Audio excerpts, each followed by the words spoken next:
सगळेजण माझ्या बड्डेसाठी घरी आले होते आणि आशिष, स्वयंनी, मंगेशनी वर्शिप घेतली खूप छान रीतीने. त्यानंतर पास्टर अजयनी प्रीचिंग केली, खूप छान सांगितलं त्यांनी देखील.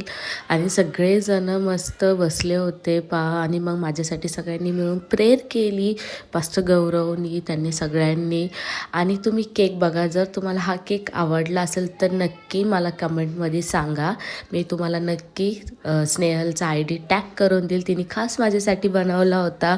सगळेजण मग 1 बाय 1 आले, सगळ्यांनी मला केक खाऊ घातलं. आणि बघा आमचे सगळे जी टीम आहे वुमन्सची, तर ते पण सगळेजण आले, केक लावत होते. त्यानंतर मम्मी पप्पा त्यांना बाय केलं आणि मग टेरेसवर गेलो. टेरेसवर गेल्यानंतर मग थम्सअप पीत बसलो, आईस्क्रीम खात बसलो आणि आमचं रात्रभर गप्पा सुरू झाल्या. त्यानंतर दुसऱ्या दिवशी सकाळी सुटल्यानंतर त्यांनी मला जे काही गिफ्ट दिलं होतं सगळ्यांनी ते ओपन करत होतं आणि इतके सुंदर सुंदर गिफ्ट आले होते मला.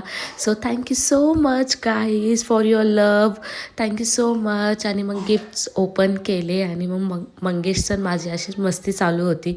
तो माझी बॅग घेऊन बघा कसं करत होता. आणि मग आम्ही खाली आलो. मग स्नेहल आणि रुचितानी खूप छान पोहे केले होते, मग त्याचा नाश्ता केला आम्ही सगळ्यांनी मिळून. आणि कोणाची जायची इच्छा नव्हती, पण सगळ्यांना कामं होते. मग सगळे निघाले घरी जाण्यासाठी. आणि मग खूप बोर वाटला मला, सगळे गेले. तर चला मग भेटूया आता उद्याच्या ब्लॉगमध्ये. बाय.